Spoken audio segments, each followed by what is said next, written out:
Right, just wanted to make a quick video, somewhat revolved around Anthony Joshua versus Daniel Dubois, which is going to be an insane fight. I literally cannot wait for that. It's almost confirmed, but you know, still got to wait and see if and when it gets announced. I'm also focusing more on the boxing community and the way they treat these sort of fights that apparently they want. Recently, Joshua versus Dubois is definitely the front runner in terms of the boxing community. We want to see Joshua versus Dubois. Probably hardcore fans might want to see Zhang a bit more, and I personally feel like Zhang could be the harder fight. Emphasis on could, but I still really want to see Daniel Dubois. I think it's a really interesting fight. But the thing I don't understand in relation to fights like this is the boxing community's reaction. It's a really strange thing. It's like you have such a large subset of people within the boxing community who think they know exactly what is going to happen before it's happened. It's like and it might just be the language they use. It's like people who talk about Usyk versus Fury. Like, I understand why you think Usyk could beat Fury, or could beat Fury again, but I don't understand the whole Usyk will beat Fury. He will, but it's just the language that certain people use. I think, well, if you're so sure about it, how is there any actual excitement to this fight? And it's the same with Anthony Joshua versus Dubois.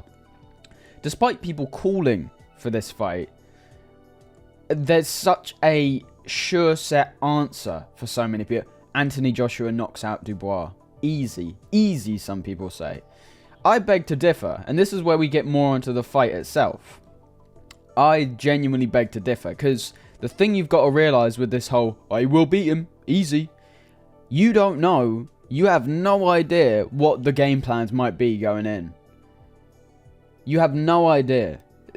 For all you know, it could be another situation like the Usyk fight with Joshua, the first Usyk fight, where everyone looks back on that and go, you got the game plan entirely wrong.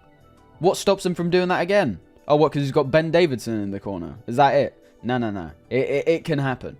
Trust me, it can happen. So, starting off with this fight, the first thing that intrigues me immediately is, I think Daniel Dubois, at this point in his career, is more malleable. I think there's more of a chance for us to see Daniel Dubois go into this fight and see a version of him that we've never seen, right? And it's the version that I think most people have been calling on, and the version that most people have seen in Daniel Dubois, but just hasn't had the chance to capitalize on it, due to his own shortcomings, I think. And that is the Mike Tyson style of going in, roughing up your opponent, and getting him out there. Right? I think Dubois has a real potential to be that kind of fighter. It's just the fact that in his previous fights, he's sort of, when he goes into that sort of mode in moments, you go, Jesus Christ, he can do it. But he spends a lot of the time, you spend a lot of the time watching Daniel Dubois just thinking, like, what are you doing?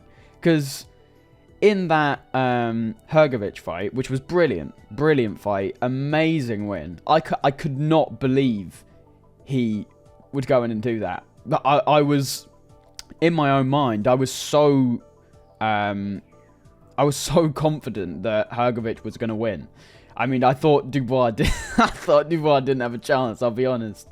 But again, I shouldn't do things like that. Yeah, I thought Hrgović was arguably going to stop him before the fight. But very quickly into that fight, you realise that Hrgovic's punching power is, God, what he was hitting him flush on the chin over and over again, and he wasn't going away. So I think Dubois has definitely proven that he's got a good chin, and Hrgovic's power is quite crap. But in spurts, in terms of Daniel Dubois' performance, it was brilliant. Hitting him with the double jab, knocking his head back, when he really started getting on the inside, you know, I know some people like to talk about the headbutts. I'll be honest, it's not that big a deal, to be honest. I don't know why you'd want to take away from Dubois' win because he was getting his head on the inside. I mean, he had to, really. Like, I don't see any real issue with, like, the dark arts if the referee isn't going to call them out on it. It's just part of the game. But, yeah, when Dubois got on the inside and really started taking it to Hrgović, it was just... The punches were mostly accurate, to be honest. When Daniel Dubois was throwing, he was hitting a lot of the time. Even though he was coming at him with these, like, wild swings, he was getting a lot of them off. So, in terms of Daniel Dubois fighting Joshua, now, the obvious thing immediately is defense. If Dubois gets hit with one of those straight right hands that Hrgović was hitting, like, constantly for about 5 rounds straight, he will lose. He will actually get stopped. And not any sort of going to the knee kind of thing. He'll get knocked spark out. So, first thing is head movement and movement in general. Do not let Anthony Joshua detonate that right hand. It's not going to be a situation like Francis Ngannou, where Dubois goes out there and then... Or at least I don't think, sorry. I don't think it's going to be like Dubois goes out there, Joshua sets up shot, and then gets him. And that's it. That's the fight. I don't think it will be like that. I think you'll have Don Charles and Daniel Dubois working hard in camp. And this is just my prediction. This is a guess. I might be wrong, because I've thought Dubois would do this in several of his previous fights, and he hasn't. I imagine that Dubois and Don Charles know that they can't be sticking around with Joshua. Joshua paces himself really well across the course of a fight. I don't think Joshua has that good of a gas tank. I think we saw that in the Usyk fights, really. But you notice with Joshua, his punch output is really low for the most part. He has quite a low punch output, and I think he paces himself well throughout the course of 12 rounds. I think Don Charles and Dubois are going to be working on a plan that will bring that Mike Tyson sort of mentality. And it's a mentality you don't really see in the heavyweight division as of right now, which is a bit of a shame, because that's where some of the most intense, exciting fights come from. You know, I think that's why Deontay Wilder was so appealing, because he would just go out there and spark them out. But you don't really see that sort of style where people go for broke right from the opening bell. It's quite rare now. You say, like, that sort of that's why I like fighters like Nick Ball, because he just goes out there straight away and tries to take your head off. I'd like a version of that in the heavyweight division, like and is a big name, obviously.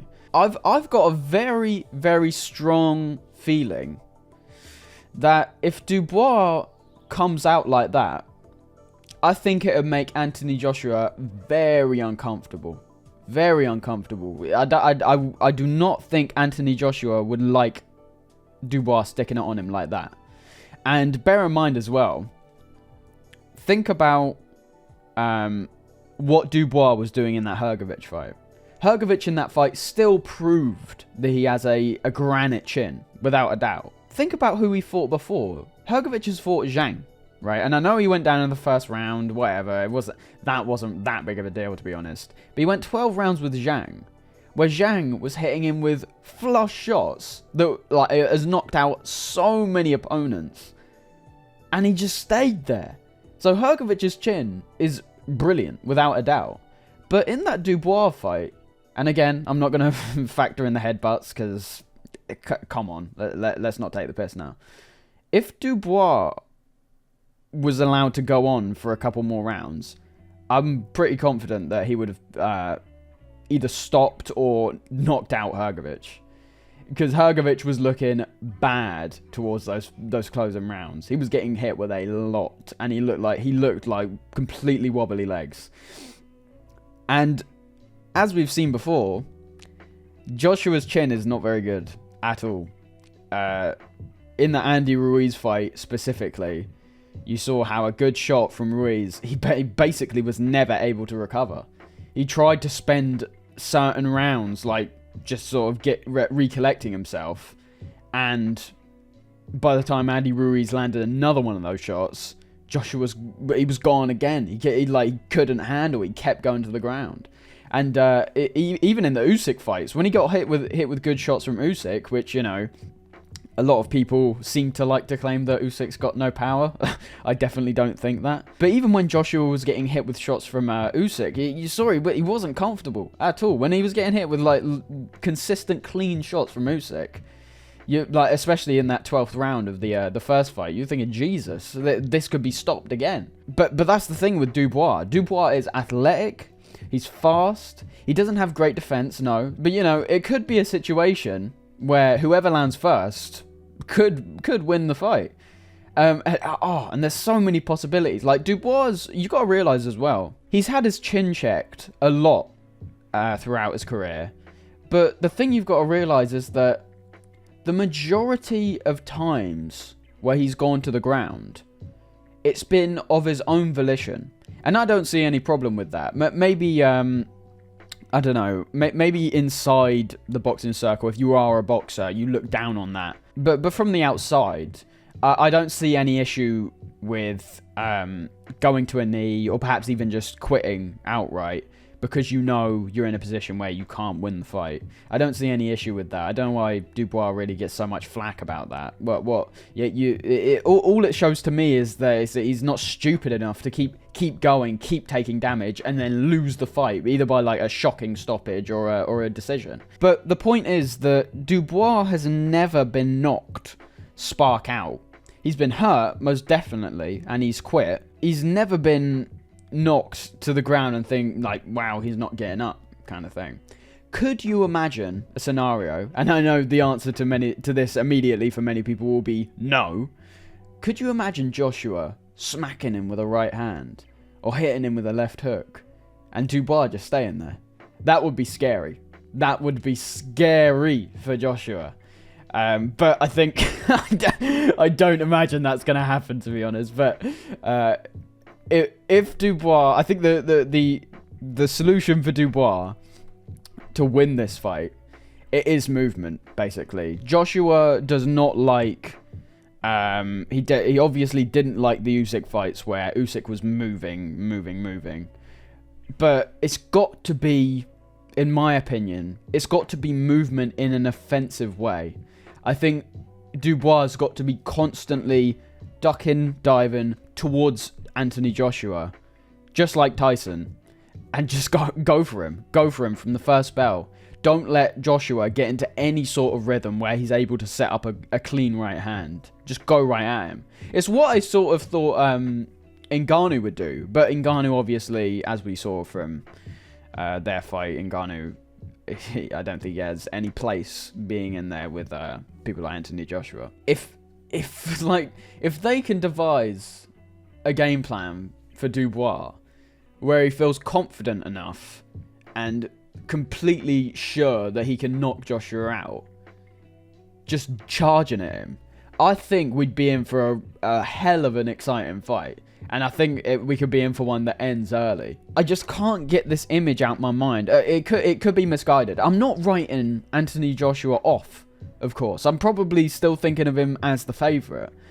It's just the more and more people say Dubois got no chance, the sole thing I can focus on in my head is how he has got a chance. He definitely has. Like Joshua has proved. I've seen Joshua in many fights be so uncomfortable, so tentative, not wanting to throw punches, being nearly, I would say, scared at what's coming back at him.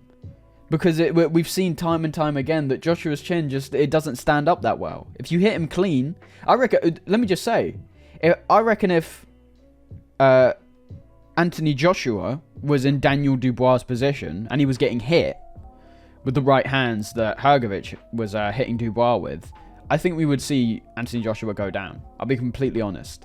I think it had something to do with Hrgovic's power, but I think Daniel Dubois' chin is definitely better than Joshua's, without a doubt. But yeah, there's a lot of factors. That's why I really want to see this fight. There's a lot of factors playing in to this Joshua Dubois fight, and it's all up in the air really.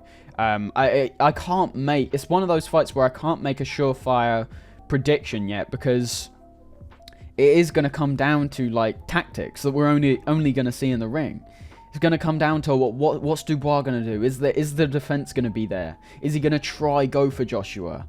Is he going to be able to land his shots if Joshua's defense is really good or anything like that? Is Joshua going to stand back? Is he going to move around the outside of the ring? Is he going to be able to get his shots off cleanly if he's constantly on the back foot? All factors like that. It's a really interesting fight, and I don't think either man should be written off. I would say Joshua is the favourite just based on his resume at large, but based on recent performances, I think Dubois is more impressive. Beating the boogeyman, which was Hrgović, which apparently, no one wanted to fight and everybody was talking him up, Dubois just beat the shit out of him. And in terms of Joshua, you do have to look at his recent performances and go, yeah, they're good, but they were good against middling to bad competition. I don't understand the mentality of bigging up that Ngannou win. I mean, it was exciting, but I got more excited over the fact that saga was just closed now. Not trying to hype up the MMA fighter as an actual world-class boxer like Tyson Fury did. Then before that you had Wallin, who, as we know, but both of them knew each other well from the amateurs and like sparring before. So not as impressive. It's sort of like I mean, I'm not gonna say it wasn't like entirely impressive because of the Tyson Fury fight again. Tyson Fury making a middling fighter seem world level again, with that sparring and amateur experience beforehand, which Joshua was able to capitalize on. Obviously Wallin was able to capitalize on that as well, but he's just not as good as Anthony Joshua, so he couldn't. And then before that, we had Robert Helenius, didn't we? I mean, come on, Robert Helenius. I mean, I could see any of the top 10 beating fucking Robert Helenius. So, in terms of Joshua's recent performances, he looked good. Well, he didn't look that good in the Helenius fight, to be honest, but he looked good in the Wallin and Ngannou fights. But come on, everyone knows they're not at his same level. We need to see him in there with someone like Dubois, someone like Zhang, someone around that level, someone like Kabayel. I think Kabayel will be a big issue, by the way. Watch out for him. I think Kabayel's going to be a big issue for a lot of the top heavyweights. I could see everyone retiring before they fight Kabayel, though. I don't think anyone wants to fight him, because I think he would be a big problem. Wrapping up the Dubois-AJ situation, I don't like how everyone's writing off Dubois. I think he has got a real chance. I don't know why you'd call for a fight that you really want and then immediately write off the other opponent. It's just weird. Joshua, I still think, is the favourite. I think if Dubois' defense hasn't improved from that Hrgović fight, if he hasn't got as much head movement, I think it is the head movement as well that he's going to have to work on. As I say, it's that sort of Tyson approach of like ducking while moving forward. I think that's the approach I would like to see Dubois take. But again, you've got to think about Joshua and his team. That they will probably be thinking of that as an option. So they'll probably be planning for that anyway. So they might have an answer to that. So you don't really know. But Dubois, with his punching power, his consistent resilience that we've seen in his past couple of fights, he's got a real chance to clock Anthony Joshua with one. And Joshua is one of those fighters where if Dubois hits him clean, I don't think he's recovering. I'll be completely honest. I think if he gets hit with a clean Daniel Dubois, right hand, left hook, right hook, uppercut, I think he's going down for one, and I don't think he's recovering. I think he could be knocked out. So yeah, really interesting fight. Obviously, I'm coming more at it from the perspective of how Dubois can win, because I'm more familiar with how Anthony Joshua wins his fights. You know, we could just see a I think it'd be a bad idea for Joshua, to be honest. But imagine if we saw an Andy Ruiz 2 sort of performance where he's on the back foot, jabbing on the back foot kind of thing. I think that'd be he could do it. He could do it and he could win. But I think it'd be a bad idea if you've got a Daniel Dubois in that ring who's like raring to go, constantly putting on the pressure. I think that's the key tactic from Dubois, in my opinion. I think it's pressure. Just like he did in that Hrgovic fight. He didn't let Hrgovic breathe. He was losing rounds, but he was wearing Hrgovic down because he was just...